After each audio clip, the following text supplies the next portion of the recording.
नमस्कार, मी प्रसन्न जोशी. माझा विशेषमध्ये आपल्या सगळ्यांचं स्वागत. होईल म्हणून प्रचंड प्रतीक्षा असलेली आणि मोठ्या प्रमाणात गाजावाजा करण्यात आलेली, हवा तयार करण्यात आलेली राज ठाकरेंची ती सभा म्हणजे उत्तर भारतीयांच्या मंचावरती उत्तर भारतीयांनाच ऐकवली गेलेली सभा काल पार पडली आणि त्यानंतर राज ठाकरे काय म्हणणार काय नाही म्हणणार याच्याबद्दलच्या चर्चा सुद्धा पूर्णविराम मिळाला.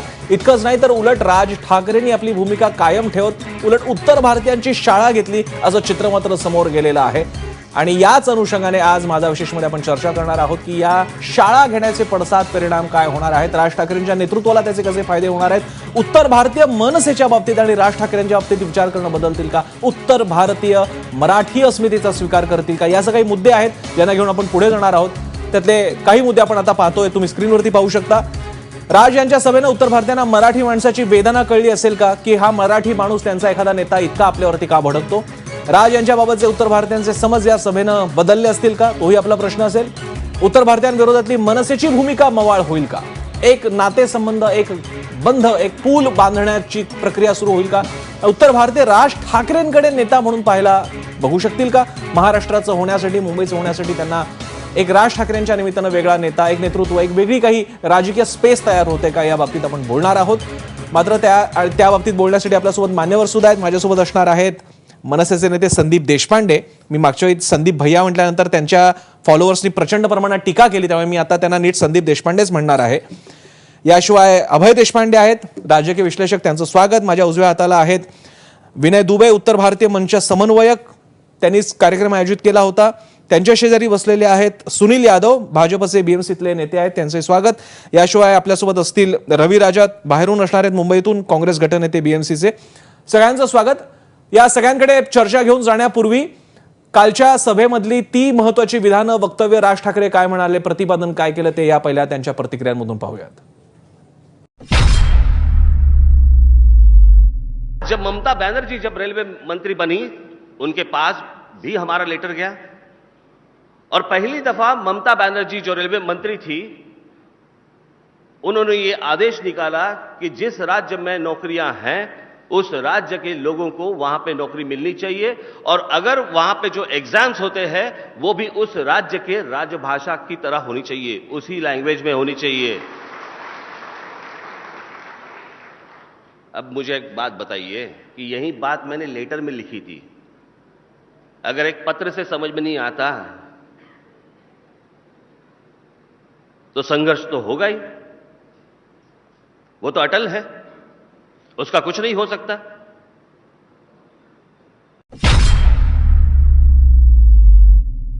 लोग कहते हैं कि राज ठाकरे और उसके पार्टी के लोग जो है, उनके महाराष्ट्र सैनिक जो है, वो संविधान का अपमान करते हैं. संविधान में तो ये लिखा हुआ है कि इस देश का आदमी कहीं भी जा सकता है, कहीं भी घूम सकता है, कहीं भी रह सकता है. वो जो इंटरस्टेट माइग्रेशन एक्ट जो है उसके बारे में कहते हैं. मुझे लगता है कि इंटरस्टेट माइग्रेशन एक्ट किसी ने पढ़ा ही नहीं है. हम लोग बस एक हवा में बात करते हैं कि इस देश का आदमी कहीं भी जा सकता है, कहीं भी रह सकता है, कुछ भी कर सकता है. ऐसा वो नहीं कहता. अगर वो कायदा अगर आप पढ़ ले ठीक से तो उसमें आपको पता चलेगा कि अगर आपको एक राज्य छोड़ के दूसरे राज्य में आना है, अगर आप आते हो तो आने के वक्त आपको पहले पुलिस स्टेशन में आपको बताना पड़ता है कि आप कौन हैं, किस काम से आए हैं, आप कहां रहने वाले हैं. महाराष्ट्र में इस तरह के जॉब्स हैं, इस तरह की नौकरियां हैं, इसके इश्तिहार कहां पे आ गए? उत्तर प्रदेश में और बिहार में. क्यों महाराष्ट्र में क्यों नहीं? और वहां से आ गए सब, यहां पे मुंबई में आ गए. तो हमारे लोग जाके उनके साथ उन्होंने बात की कि आप यहां से अभी के अभी आप चले जाइए, यहां अगर जॉब्स है तो यहां के लोगों को मिलने चाहिए. जब ये बात करने के लिए जब हमारे लोग उनके साथ गए तो उन्होंने जिस भाषा का प्रयोग किया, वो अगर भाषा का प्रयोग अगर आप सुनते, आप भी खौल उठते. जो यहां पे आए थे वो अगर उस भाषा का प्रयोग करेंगे तो हमारे, आपको क्या लगता है हमारे लोग के हाथ पे हाथ रख के बैठेंगे? उत्तर प्रदेश से लोग आते हैं, बिहार से लोग आते हैं, वो सब्जियां बेचते हैं, तरकारी बेचते हैं, वॉचमैन बनते हैं, कम सैलरी में वो काम करते हैं, मराठी लोग काम करते हैं क्या? आइए मेरे साथ, मैं दिखाता हूं आपको।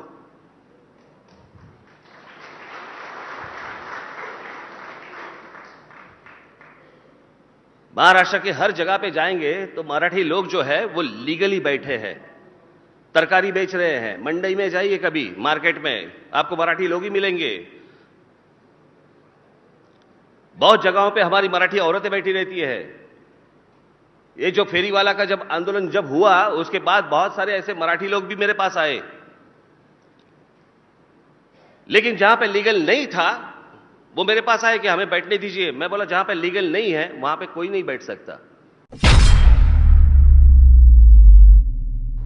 जो बाहर से आए हुए जो मुसलमान है, बाहर के राज्यों से आए हुए मुसलमान है, दंगे वहां पे होते हैं।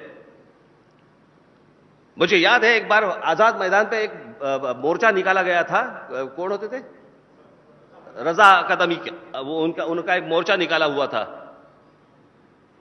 मैंने जब बाद में पूछताछ की मैंने पुलिस से, तो सब उसमें से कम 98% जो मुस्लिम्स थे आए हुए, जिन्होंने मीडिया की वैन्स जलाए थे, पत्रकारों के यहां पे मारा था, यहां के पुलिस को मारा था। पुलिस जो महिलाएं हमारी जो बहनें हैं उनके इज्जत पे हाथ डाला था। जो भी लोग थे वो बाहर के लोग थे। त्यामुळे राज ठाकरेंनी वातावरण तर नक्कीच निश्चित बनवलेलं आहे। उत्तर भारतीयांच्या मंचावरती जाऊन आपल्याच यजमानांना काही चार गोष्टी सुनावण्याचा बहुधा भारतातला पहिलाच प्रसंग असेल। आपण आता चर्चेला सुरुवात करूयात। माझ्यासोबत मी पहिल्यांदा संदीप देशपांडेंकडे जाणार आहे। संदीपजी, त्या कुठल्या तरी अमिताभच्या फिल्ममध्ये तो डायलॉग आहे जेव्हा तो शंकराच्या मंदिरात जातो की आज खुश तो बहुत हो गए तुम। आज तुमचं आणि तुमच्या पक्षाचं जरा असंच असेल की उत्तर भारतीयांच्या मंचावरती जाऊन घरात घुसून चार शब्द ऐकवले। तुम्ही कशा प्रकारे बघता याच्या फलश्रुतीकडे? मला असं वाटतं या प्रकारे बघण्यापेक्षा की त्यांच्या मंचावर गेले, त्यांना सुनावलं, या गोष्टी करण्यापेक्षा विषय असा होता की ही भूमिका महाराष्ट्र नवनिर्माण सेनेची का आहे, कशासाठी आहे। मला असं वाटतं एक त्याच्यातला अजून एक महत्त्वाचा मुद्दा आपण मिस करतोय, जो तुम्ही पॉइंटर्स दाखवले त्याच्यामध्ये, की उत्तर प्रदेश आणि बिहार मधले जे नेते आहेत ते तिथे उद्योगधंदे आणू शकले नाहीत। म्हणजे त्याच्यात साहेबांनी अनेक उदाहरणं दिली की किती पंतप्रधान झाले, किती मोठे लोकांनी उत्तर प्रदेशमधून निवडणूक लढवली, ज्यांचा देशामध्ये, ज्यांच्या शब्दाला देशामध्ये मान होता, अशा लोकांनी निवडणूक लढवली। अशा लोकांनी निवडणूक तिथनं लढवून तिकडे येऊन उत्तर प्रदेशचा किंवा बिहारचा विकास ते करू शकले नाहीत, त्यांनी तो केला नाही। अजून एक त्यांनी उदाहरण असं दिलं की मुंबई जर 100 रुपये देते तर मुंबईला परत 19 रुपये देतात, उत्तर प्रदेशमध्ये जर 100 रुपये गेले तर उत्तर प्रदेशला 149 रुपये येतात, बिहारमधनं जर 100 रुपये गेले तर बिहारला 249 रुपये येतात। जेव्हा जर एवढे पैसे जर या राज्यांमध्ये जाऊन जर त्यांचा विकास होत नसेल तर त्याला जबाबदार कोण?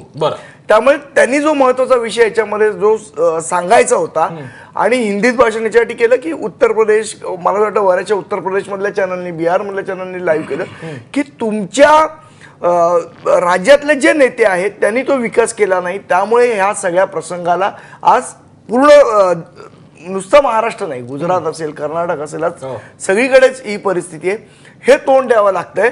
त्यामुळे उत्तर प्रदेश आणि बिहार इथले जे लोक आहेत त्यांनी याचा विचार करायला, म्हणजे तुम्ही जो प्रश्न विचारताय, राज ठाकरेंना विचारताय किंवा अजून गुजरातमध्ये कोणाला विचारताय, त्यापेक्षा हा पहिला प्रश्न तुम्ही तुमच्या तिथल्या नेत्यांना, स्थानिक नेत्यांना विचारला पाहिजे की आमच्या या परिस्थितीत तुम्ही जबाबदार आहात, आता आमची परिस्थिती सुधारण्यासाठी तुम्ही काय करणार आहात याचं उत्तर द्या। मला असं वाटतं आपण जेव्हा मागच्या वेळा बनत होतो तो नॅरेटिव्ह हा साहेबांनी त्यांना दिला असेल असं मी रवी राजांकडे हा मुद्दा घेऊन जातो, काँग्रेसकडे, भाजपकडे मी जरा त्याच्यानंतर येईन। मी पहिल्यांदा रवी राजा यांच्याकडे जातोय, काँग्रेसचे बीएमसीतले महापालिकेतले गटनेते आहेत। रवी राजाजी, माझे दोन प्रश्न आहेत। एक तर राज ठाकरे यांच्या या नव्या, ज्याचा उल्लेख केला, नॅरेटिव्ह, एक वेगळी मांडणी करण्याचा प्रयत्न राज ठाकरे करतायत, त्याकडे तुम्ही कसं बघता? आणि जे राज ठाकरे मांडतायत ते उत्तर भारतीयांच्या समोर ते मुद्दे मांडतायत आणि ते मुद्दे बऱ्याच अंशी काँग्रेसला लागू होणार आहेत, कारण या राज्यांमध्ये एका मोठ्या काळ केंद्रामध्ये, राज्यामध्ये सुद्धा एक मोठ्या काळ काँग्रेसची सत्ता राहिलेली आहे, त्यामुळे त्या प्रश्नाची उत्तरं काँग्रेसला पण द्यावी लागतील।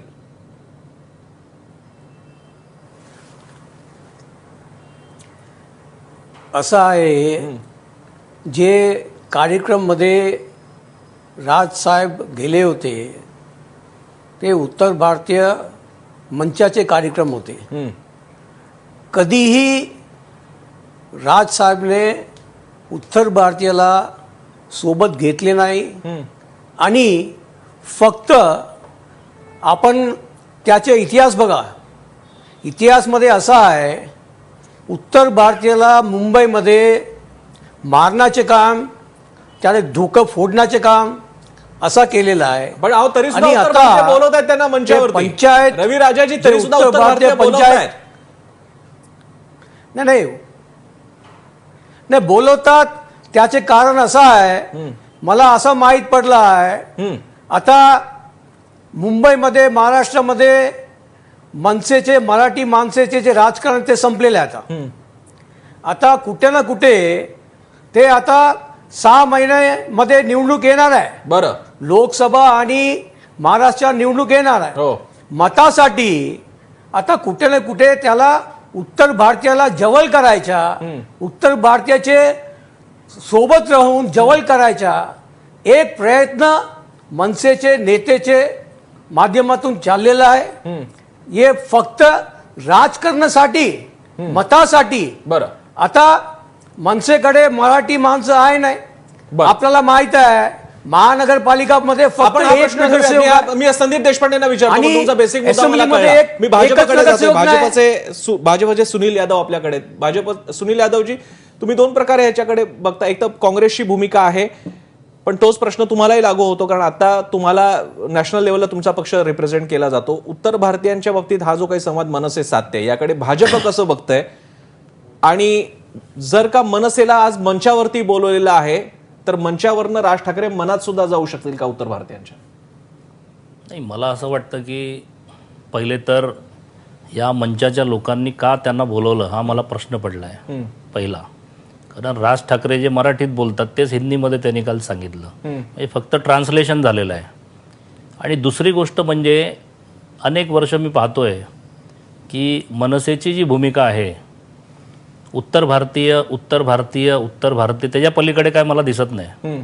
एक 2009-2014च्या निवडणुकीमध्ये 2009 मध्ये त्यांच्याकडे 13 आमदार होते. अन्य महापालिकेच्या निवडणुकीमध्ये कल्याण डोंबिवली असेल, नाशिक असेल, मुंबई असेल, अनेक ठिकाणी त्यांना चांगलं यश मिळालं होतं. तेव्हा त्यानंतर असं काय घडलं की 2014 आणि 2017च्या निवडणुकीमध्ये मनसेची मतं एकदम खाली घसरली. त्याचं कारण असं आहे की कुठल्याही प्रकारे फोकस महाराष्ट्रातल्या मराठी जनतेला तुम्ही काय नक्की देणार आहात हे फोकस करू शकले नाही. आणि पुन्हा तोच मुद्दा, तोच भाजीवाला, तोच टॅक्सीवाला, तोच रिक्षावाला, हे मुद्दे घेऊन आपण किती वर्ष चालणार? माझे उलटा प्रश्न असा आहे की उत्तर भारतीय म्हणजे काय? उत्तर भारतीय म्हणजे चीनमधून आलेत, उत्तर भारतीय म्हणून पाकिस्तानमधून आलेत का अमेरिकेतून आले की जपानमधून आलेत? आपल्या भारत देशातलं एक राज्य आहे पिछाडलेला, ज्या राज्याने राज्य विकसित केलं पाहिजे. विकसित होईपर्यंत तो उत्तर भारतीय माणूस मुंबई शहरामध्ये फिरायला येत नाही. तो आपल्या पोटासाठी मेहनत करून, परिश्रम करून त्या ठिकाणी काम करतो, कोणावर दादागिरी करून काम करत नाहीये.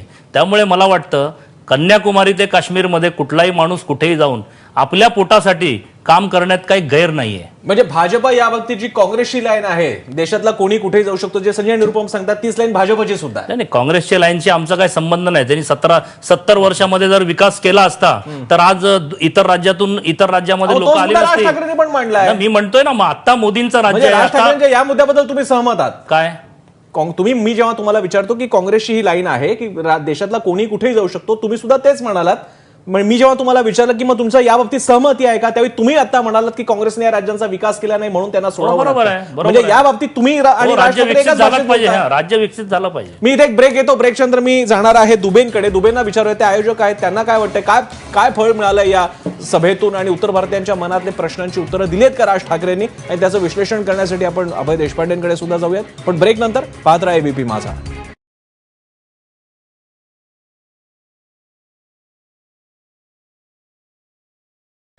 ब्रेक नंतर आपल्या सगळ्यांचं पुन्हा एकदा स्वागत. आपण पाहताय माझा विशेषवरती चर्चा. राज ठाकरे यांनी उत्तर भारतीयांची घेतलेली शाळा. माझ्यासोबत आता आहेत विनय दुबे, उत्तर भारतीय मंचाचे समन्वयक. विनय दुबेजी, काय तुम्हाला मिळालेला या सभेतून? तुमचा जो काही उद्देश असेल राज ठाकरेंना बोलवण्याचा, तो साध्य झाला का? मला आशा आहे राज ठाकरे यांनी तुमच्या मंचावरती येऊन हिंदीमध्ये तुम्हाला समजावं तसं भाषण केलेलं आहे, तसं तुम्ही सुद्धा आमच्या प्रेक्षकांसाठी मराठीमध्ये बोलाल अशी मला आशा आहे.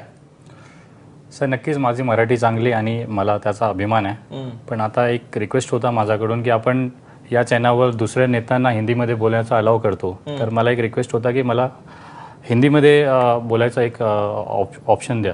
तुम्ही या मराठीमध्ये बोलण्यापेक्षा तुमच्या आहे त्या मातृभाषेत बोला, म्हणजे आम्हा सगळ्यांना ते नीट कळेल. बोला. सबसे पहले हमने राज साहब जी को जब भी हमने आमंत्रित किया था तो हमने उनकी भूमिका उत्तर भारतीयों के लिए और उनके जो सोच है मुंबई और महाराष्ट्र के विकास के लिए हमने वो जानने के लिए ही अपने मंच पे बुलाया था.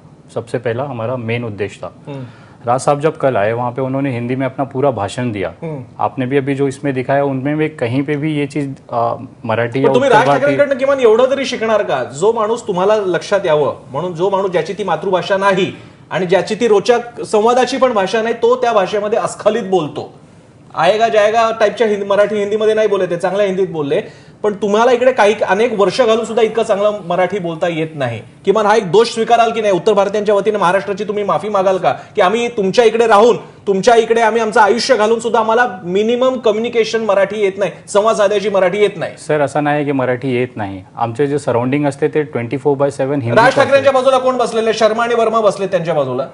दादर शिवाजी पार्कला त्यांच्या घराच्या बाजूला काय शर्मा वर्मा आणि त्रिपाठी दुबे चौबे आहेत का? त्यांचा टीम मध्ये बघा सर, सारोसत साहब आहे, गुप्ताजी आहे, त्यांचे मित्र आहेत. देशपांडे तुम्ही गेलात का? मला माहित जर नव्हतं हे तुम्ही उत्तर टीममधून भारतीय गेलाय ते. विरोधी असतील, जे साहेबांनी जसे आपलं हे स्वरूप दाखवून जाते की हे कट्टर उत्तर भारतीय विरोधी आहे, तर त्यांचे मित्र नव्हते. त्याने बरं ठीक आहे, तुम्ही पूर्ण करा तुमचं काय म्हणणं. काय झालं मग काल एवढा सगळा इव्हेंट केला, त्याचं काय हातात काय आलं तुमच्या? सर एक आपल्याला विजन घ्यायचा होता, एक सामाजिक प्लॅटफॉर्म होता. याच्यामध्ये काय पॉलिटिकल नाही बघायचं होतं की वोट भेटणार की नाही भेटणार आहे. आमचा फक्त एवढाच होता की आपला जे पॉईंट्स आहे, आपल्या कोणत्या पॉईंट्सवर आपल्याला प्रॉब्लेम्स आहे आमच्याकडून, ते आम्ही जाणून घेतले की यांचा आपल्या उत्तर भारतीय जे क्रिमिनल्स उत्तर भारतीय आहे, जे इथे येऊन इलिगल ऍक्टिव्हिटीज करतात, त्यांचा हे आहे ऑब्जेक्शन्स आहे, ते साहेबांनी स्पष्ट केलं तिकडे. आणि आमच्यासारखे जसे 3-4 पिढी 5 पिढीचे लोक आहेत, ते परप्रांतीय जे गैरभाषिक आहे, गैर मराठी भाषिक आहे, त्यांना पण साहेबांनी सन्मान दिला की तुमच्यासाठी पण मी खांब पाठिंबा देतोय तुमचा. सुनील यादवजी, तुम्ही सुनील यादव आणि रवी राजांनी लक्षात घ्यावं की दुबे स्वतः उत्तर भारतीय मंचाचे काय त्या पंचायतीचे आमंत्रक असून सुद्धा ते म्हणतात की आमच्या इकडनं प्रदेशातून येणारे गुन्हेगार येतात आणि त्यामुळे अख्खी उत्तर प्रदेशाची जमात बदनाम होते. हा मुद्दा त्यांनी ऍक्सेप्ट केलेला आहे, पण हा राजकीय पक्ष ऍक्सेप्ट करत नाही. रवी राजा असतील नाही तर यादव असतील. सर पोलीसच्या आपलं जे बघितलंय ना सर, तुम्ही हे मान्य कराल का? म्हणजे आता हा मुद्दा थेट एक उत्तर भारतीय माणूस ऍक्सेप्ट करतोय. कसं आहे की हे एक्सेप्ट करणं पहिली गोष्ट चुकीचं आहे. कारण क्रिमिनल ह्याला कुठली जात नसते, कुठलाही धर्म नसतो. तो क्रिमिनल असतो. बरं. एखाद्या समाजामध्ये 4 क्रिमिनल निघाले, 10 क्रिमिनल निघाले, तर तो अख्खा राज्य बदनाम होतो किंवा अख्खा देश बदनाम होतो, असं होत नाही त्याच्यामध्ये. सर वहाँ मंच पे भी साहब ने वही बोला कि जो क्रिमिनल कैटेगरीज के उत्तर भारतीय आते हैं यहाँ पे, जो क्राइम करते हैं और वापस चले जाते हैं, जिनके पीछे पूरा पुलिस प्रशासन अपना समय और पैसा और एनर्जी बर्बाद करता है, एक्चुअल पुलिसिंग हो ही नहीं रही है. ये सब एक दूसरे राज्यों में जा जाके पकड़ने का ही जो चिल चल रहा है, तो पुलिस अपना काम कब करेगी? उनका जो पॉइंट है वो क्रिमिनल्स के लिए है, जिसमें कि खास करके जो उत्तर भारतीय और झारखंड से जो विदाउट एनी ट्रैक के आते हैं यहाँ पे, कोई भी हो, मैं उत्तर भारतीय हूँ, मैं ये चीज को एक्सेप्ट करता हूँ. मेरे यहाँ से जो क्रिमिनल्स आते हैं यहाँ पे क्राइम करते चले जाते हैं, उसको कौन ट्रैक करेगा? क्योंकि मैं भी मुंबई में रहता हूँ, मेरा परिवार रहता है, तो उनकी सुरक्षा की जिम्मेदारी भी ये मुंबई पुलिस की है. तो वो हमारे लिए भी खतरा है, ऐसा नहीं कि सिर्फ मराठी मानुस के लिए खतरा है. बरं, तो जो उन्होंने पॉइंट रखा है उसको मैं सहमत करता हूँ. ठीक आहे. मी अभय देशपांडेंकडे जातो. अभय देशपांडे, लार्जर स्केलला पाहता ही सभा काही वेगळ्या म्हणजे मुंबईतल्या वेगळ्या राजकीय समीकरणांची नांदी ठरेल? नाही, मला तसं नाही वाटत आहे. म्हणजे मला वाटतं की राज ठाकरेंनी पहिल्यांदा हिंदी भाषिकांच्या मंचावर जाऊन हिंदीतून भाषण केलं. मला वाटतं त्याच्यामागे 2 उद्देश असावेत की हिंदी चॅनल्सना जो स्वैर अनुवाद करायची सवय होते, ज्याचा आरोपही काल त्यांनी केला की ते मी काय बोलतो त्याच्या वेगळं दाखवून फूट पाडतात, म्हणून त्यांनी थेट संवाद साधण्याचा प्रयत्न केलाय. परंतु त्याच वेळी त्यांनी आपल्या भूमिकेमध्ये तिळमात्रही बदल केलेला नाही. त्यांनी स्पष्टपणे सांगितलं की इथे येऊन इथल्या लोकांच्या नोकऱ्या तुम्ही घेणार असाल तर संघर्ष अटळ आहे. म्हणजे काल सुद्धा त्यांनी हिंदीतून तेच सांगितलं, त्यांच्या भूमिकेत कुठलाही बदल झालेला नाही. आता मग ही सभा त्यांची कशासाठी होती? तर मला वाटतं की या सभेमध्ये त्यांना म्हणजे एक मनसेचं आत्ताचं राजकारणातलं स्थान लक्षात घेतलं तर मनसे मागच्या 5 वर्षात हा इरिलेव्हंट होत जातोय का राजकारणातलं, असा एक प्रश्न निर्माण झाला होता. म्हणजे आता हे आवडणार नाही संदीपजींना कदाचित, पण शेवटी निवडणुकीचे निकाल काय सांगतात त्याच्यावर जावं लागेल. आता ह्याच्यामध्येच ती जर जागा शोधायची असेल तर मला वाटतं की मला नरेंद्र मोदींची भाषणं आठवली परदेशातली, की ते टाइम्स स्क्वेअरमध्ये पण जरी भाषण केलं तरी ते भाषण उद्देशून करतातले भारतातल्याच आपल्या मतदारांसाठी. तसंच ते आज राज ठाकरे हिंदी भाषेतून जरी बोलले किंवा हिंदी मंचावरून जरी बोलले तरी त्यांचं भाषण जे ऍड्रेस करणार होतं किंवा समाजांना अपील होईल असा जो त्यांच्यासमोर टार्गेट ऑडियन्स होता तो मराठीच होता. त्यांनी आपल्या भूमिकेमध्ये एक स्पष्ट केलेलं आहे की मनसे हिंदी भाषेत जरी बोलली तरी आपली मराठीची भूमिका सोडणार नाही आणि तोच आमचा USP आहे. फक्त एवढंच आहे की त्यांनी आपल्या भूमिकेचं जस्टिफिकेशन करायचा प्रयत्न केला की पण मला सांगा की मारहाणीचं जस्टिफिकेशन कसं होऊ शकतं. म्हणजे एखाद्या राज्यामध्ये इथे रेल्वे भरतीची जाहिरात आली नाही आणि तिथे आली याच्यावर आक्षेप निश्चितपणे असू शकतात, पण इथे घटना झाली म्हणून आम्ही मारहाण करावी लागली आणि ती मारहाण योग्यच होती असं जस्टिफिकेशन कसं करता येईल. दुसरं गुन्हेगार तिकडनं येतात, जास्ती हिंदी भाषिक असतात, त्याचं प्रमाण जास्त असतं, ते काही वेळा ऍक्सेप्ट करता येईल, पण हे फेल्युअर त्या येणाऱ्या लोकांचं असतं का इथल्या कायदा सुव्यवस्था राखणारी जी मराठीच माणसं आहेत आणि त्यांच्यावर नियंत्रण ठेवणारी त्यांचं फेल्युअर समजायचं. हे मला वाटतं की त्यांनी आपली भूमिका फक्त आपल्याबद्दलचे जे काही वेगळे आहेत ती स्पष्ट भूमिका ही आपली त्यांच्या भाषेतून त्या लोकांपर्यंत जावी, त्या प्रांतात जावी, एवढाच मला वाटतं त्याच्या मागची भूमिका. मला हा मुद्दा घेऊन मी पहिल्यांदा रवी राजांकडे जाईन, त्यानंतर मी संदीप देशपांडेंकडे येईन. रवी राजाजी, राज ठाकरेंनी काल जो काही संदेश द्यायचा प्रयत्न केलेला आहे तो तुम्हाला एक राजकीय निरीक्षक म्हणून, तुम्ही मुंबईमध्ये राहता, तुमच्याही पक्षाच्या उत्तर भारतीयांच्या शाखा आहेत, सगळ्यांपर्यंत पोहोचला असेल, एक त्याला रिस्पॉन्स देतील उत्तर भारतीय, तुम्हाला काय वाटतं? राज ठाकरेंची भीत, राज ठाकरेंनी व्यक्त केलेली चिंता आणि राज ठाकरेंनी दिलेला इशारा.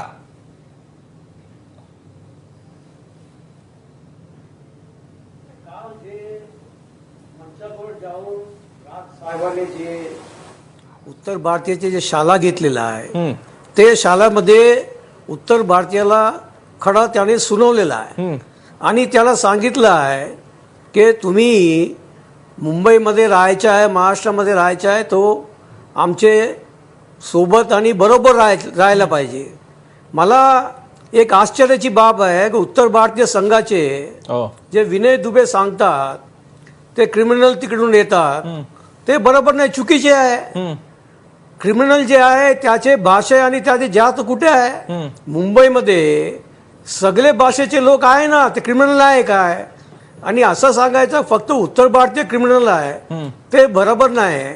आणि काल जे मंचावर गेले होते त्याचे जसं आपले राजकीय विशेषज्ञांनी सांगितलं, अभय देशपांडेने, कुठे ना कुठे मनसेचे अस्तित्व आता तुम्ही पहा आता संपलेलं आहे. पण रवी राजा, उत्तर भारतीय पंचायती मुंबईतल्या उत्तर भारतीयांची संघटना आहे, सगळ्या उत्तर भारतीयांना रिप्रेझेंट करणारी, प्रतिनिधित्व करणारी संघटना आहे, तिला हे पटलं नसेल असं तुम्हाला का वाटतं? हा दावा तुम्ही कोणत्या आधारावर करू शकता? नाही, त्याला पटलं आहे मला असं दिसत नाही आहे.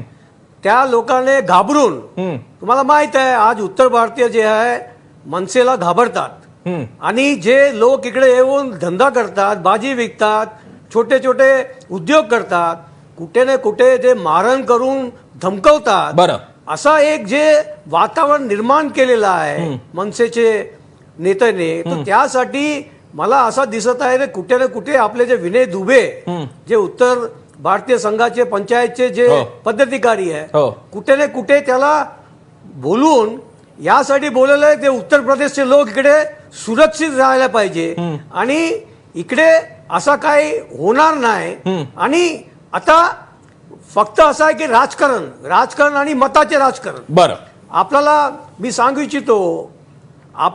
इच्छितो की आपण जे मंचावर जाऊन त्याचे तुम्ही खडं सुनावलेलं आहे, तुम्ही सांगितलं पाहिजे होते. आता आज मुंबईमध्ये हे आंतरराष्ट्रीय आहे, मुंबईमध्ये सगळे लोक येऊ शकत आहे. बरं, सगळे लोक इकडे. रवी राजाजी, मला तुमच्या बोलण्याचा मतितार्थ कळला, मी तो मुद्दा घेऊन जाईन संदीप देशपांडेंकडे. त्यापूर्वी एक छोटासा ब्रेकच्या नंतर मला संदीप देशपांडेंकडे जायचंय की या संदेश देवाणघेवाण तर झाली, राज ठाकरेंनी शाळा वगैरे घेतली, पण विद्यार्थ्यांनी धडा गिरवलाय का? आणि जो काही ही तुमची शाळा घेते त्यानंतर आता यापुढे मनसेची भूमिका उत्तर भारतीयांप्रती कशी असेल? दुकानं काही त्यांची हटणार नाहीत, मी काही ठिकाणी रेल्वे स्टेशनच्या परिसरात तुम्ही परिणाम घडून दाखवलेला आहे, पण उत्तर भारतीयांचं एक राजकारण मुंबईत आहे, त्याच्या बाबतीत तुम्ही नेमकं काय करणार आहात? एक तर तुम्हाला त्यांच्यात सहभागी व्हावं लागेल जसं शिवसेना आणि काँग्रेस झाली, किंवा तुम्हाला आहे त्या स्वतःचा बालेकिल्ला सांभाळावा लागेल जो किती हातात आहे याबद्दल अभय देशपांडेंनी टिप्पणी केलेली आहे. मी ब्रेक नंतर तो मुद्दा संदीप देशपांडेंना विचारेन. छोटासा ब्रेक, पाहत राहा एबीपी माझा.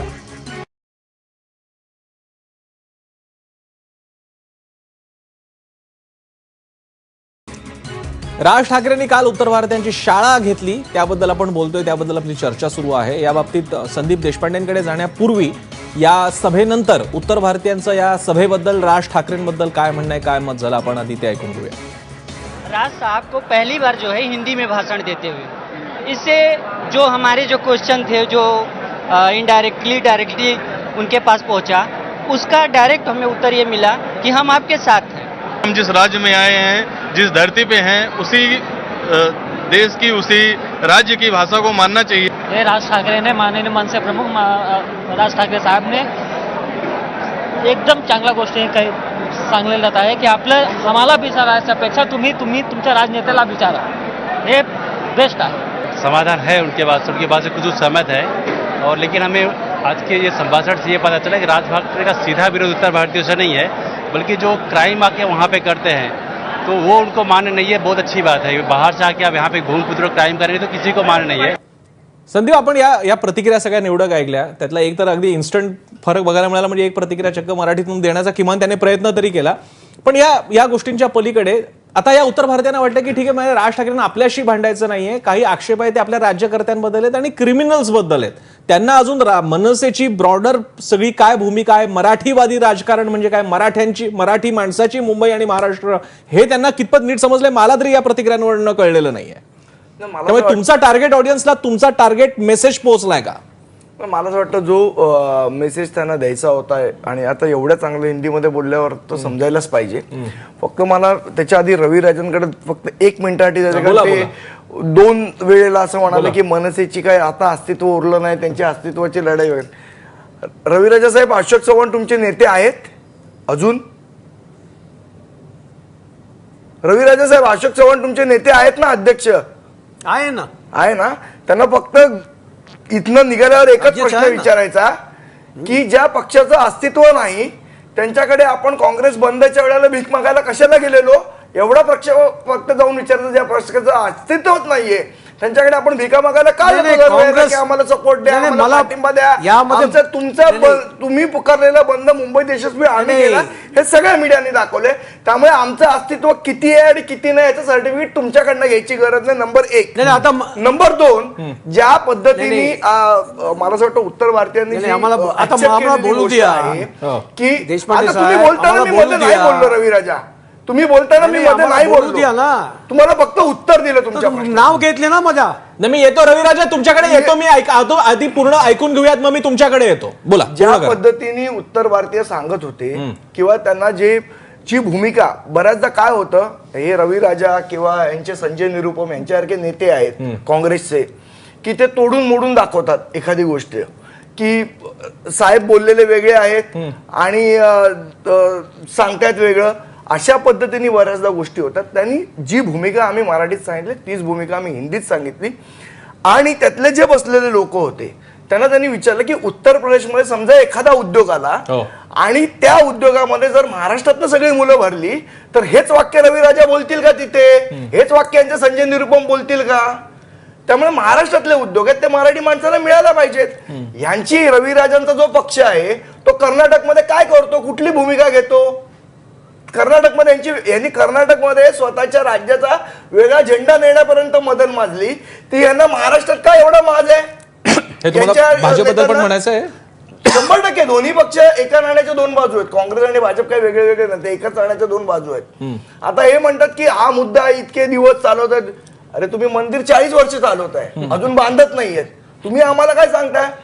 विषय असा आहे की आम्हाला फक्त एवढंच होतं, विनय जेव्हा आमच्याकडे आला आणि त्यांनी असं आम्हाला सांगितलं की आम्हाला संजय निरुपम किंवा हे जे सोकॉल्ड यांनी काही लोकांना MLC दिली आहे उत्तर प्रदेश मधल्या, म्हणजे सोकॉल्ड उत्तर भारतीयांना, त्यांना ते लोक नेते समजायला लागले की मी भाजपचा नेता, मी काँग्रेसचा नेता आणि आम्ही दोघं मिळून उत्तर भारतीयांचे नेते। जेव्हा विनयनी सांगितलं की आम्हाला जे तळागाळातले आम्ही लोक आहोत, आम्ही यांना नेतेच मानत नाही आहोत, हे जबरदस्तीने तोपलेले नेते आहेत, आम्हाला जे आहे आम्हाला इथे चांगलं आयुष्य जगायचं आहे, आमच्या राज्यामध्ये विकास झाला पाहिजे, तिकडच्या लोकांना आता इथे येऊन मुंबईत पण जागा नाही उरली आहेत, याही गोष्टींशी ते सहमत आहेत। त्यामुळे ह्या लोकांना आमच्या मनातले काही गोष्टी सांगायच्या म्हणजे मार्फत त्यांनी सांगितलं। मी यादव दुबे यांच्याकडे जाण्यापूर्वी रविराजांची पहिली प्रतिक्रिया घेतो। रविराजा बोला, आता तुम्ही बोला। नाही, असं आहे, देशपांडेने सांगितलं की संजय निरुपम बद्दल जे मुंबईचे अध्यक्ष आहे तुम्ही आधी उत्तर भारतीय मानत नाही, कशाला आले ते सांगा पहिले। नाही त्याने सांगितलं संजय निरुपम साहेब नॉर्थ मुंबईमध्ये ते निवडून आलेला आहे, खासदार होते आणि ते लोकांमध्ये निवडून आले आणि तिकडचे उत्तर भारतीय त्याला नेते मानलेलं आहे आणि ते नेते उत्तर तुम्ही मानता भारतीय संजय जसं निरुपम? त्याने सांगितलं कर्नाटकात आम्ही असं नाही सांगत आहे की नाही रविराजाजी, आपण दुबईला नाही. विचारूयात. ते स्वतः उत्तर भारतीय आहेत. उत्तर भारतीयांमध्ये काय? या मुंबईतल्या हिंदी भाषक नेत्यांबद्दल काय मत असतं? सबसे पहले मुंबई में कोई भी उत्तर भारतीय नेता नहीं है। सबने अपनी अपनी कॉन्स्टिट्यूंसी बनाई है, जबरदस्ती पब्लिक को ला के वोटर बना के वहां पे कॉन्स्टिट्यूंसी बनाई गई है। ये कोई फिक्स नहीं है। अगर संजय निरुपम इतने ही संजय निरुपम है ऐसा बोल रहे हो? एक मिनट, ते म्हणतात अगर तसं? संजय निरुपम इतने ही पॉपुलर और इतने ही चर्चित उत्तर भारतीय नेता और नेता मानते लोग उनको, तो 4.5 लाख वोटों से वो हारते नहीं थे लास्ट इलेक्शन।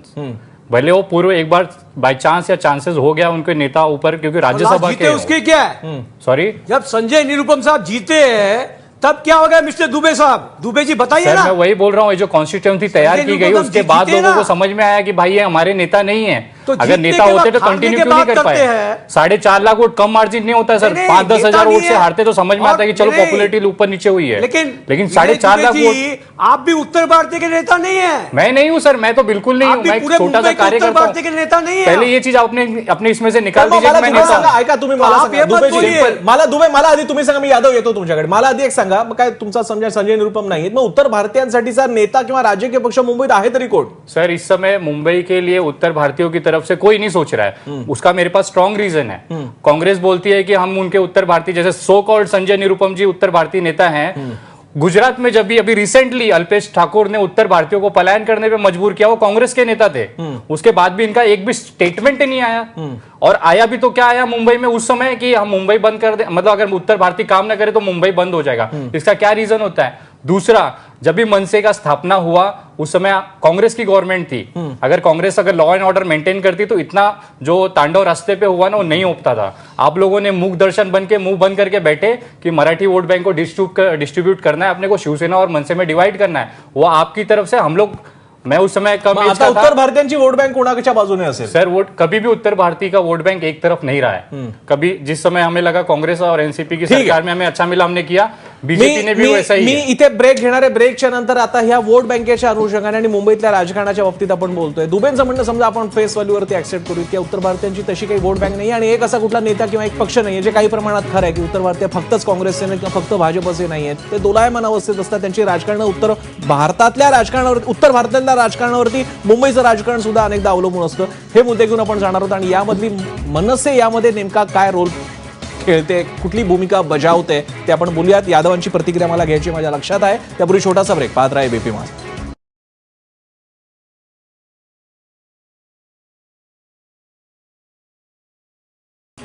ब्रेक नंतर आपल्या सगळ्यांचं स्वागत. चर्चेच्या शेवटच्या टप्प्यात आपण आहोत. यानंतर मी सगळ्या उपस्थितांकडे जाणार आहे. एक मुद्दा जो राज ठाकरे सारखा मांडतात आणि कालच्या सभेतही त्यांनी मांडला, तो म्हणजे स्थानिक भूमिपुत्राची भूमिका आणि त्याच्यासाठीचं राजकारण, त्याला केंद्रस्थानी ठेवून करण्याचं राजकारण, धोरण आखणं, उद्योगधंदे, नोकरी, सगळ्या बाबतीत. मी यादवांपासून सुरुवात करतो. यादवजी, हा उत्तर भारतीय भैया विरुद्ध मराठी माणूस याच्या पलीकडचा मुद्दा राज ठाकरे जे सांगू पाहत आहेत, जे त्यांनी उत्तर भारतीयांच्या मंचावर सुद्धा सांगितलं, ती भूमिका, त्या भूमिकेबद्दल तुमचं काय मत आहे?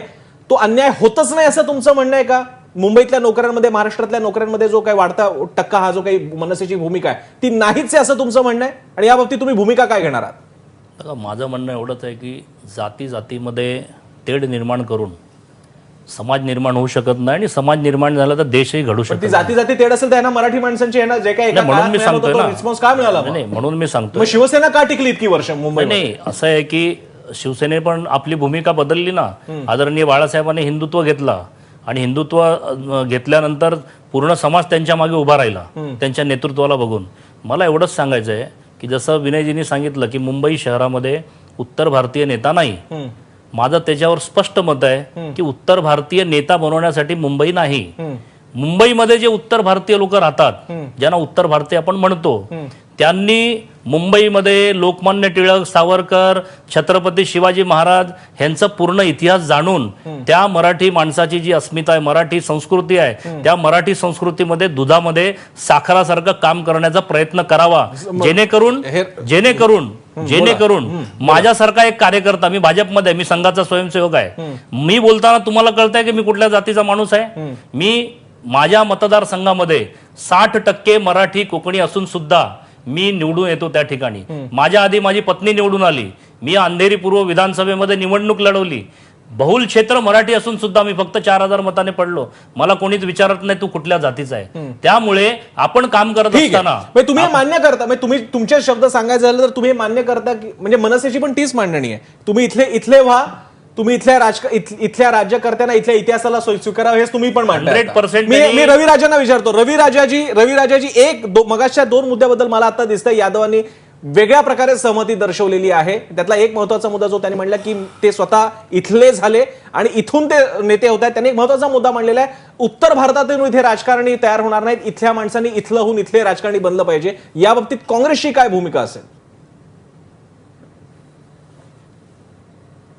नाही, आमच्या भूमिका यावर स्पष्ट आहे की महाराष्ट्रामध्ये, मुंबईमध्ये जे उत्तर भारतीय जे इकडे आलेला आहे ते स्वतः मोठा नेते झालेला आहे. उत्तर भारतीयमध्ये जसा संजय निरुपम मुंबई काँग्रेसचे अध्यक्ष खासदार झालेला आहे, कृपाशंकर सिंग होम मिनिस्टर होते, चतुर्वेदी सतीश चतुर्वेदी होते. तो वेगवेगळे ते उत्तर भारतीय लोक इकडे नेते झाले ना. त्याने महाराष्ट्राला येऊन महाराष्ट्राचे जे संस्कृती आहे, महाराष्ट्राचे जे चालन आहे त्याने स्वीकार केलेला आहे. आता मी तमिळनाडूचे आहे, पण मी इकडे माझ्या 59 इयर्स इकडे झालेलं आहे मुंबईमध्ये, आणि माझा जे क्षेत्र आहे 80% उत्तर भारतीय. मला हा मुद्दा दुबेंसाठी ठेवेल, त्यानंतर मी 2 प्रतिक्रिया. एक छोटासा ब्रेकच्या नंतर तुम्ही रविराजा म्हणताय तो मुद्दा मी विचारेन दुबेंना की ज्यांच्या हयात इकडे गेलं, संजय निरुपमचं करिअर दोपरका सामनापासून आता खासदार वगैरे तिथपर्यंत हे करिअर झाल्यानंतर सुद्धा त्यांना तुम्ही इथले का नाही मांडणार, हा प्रश्न मी दुबेंसाठी ठेवतो. ब्रेक नंतर पाहत राहा एबीपी माझा.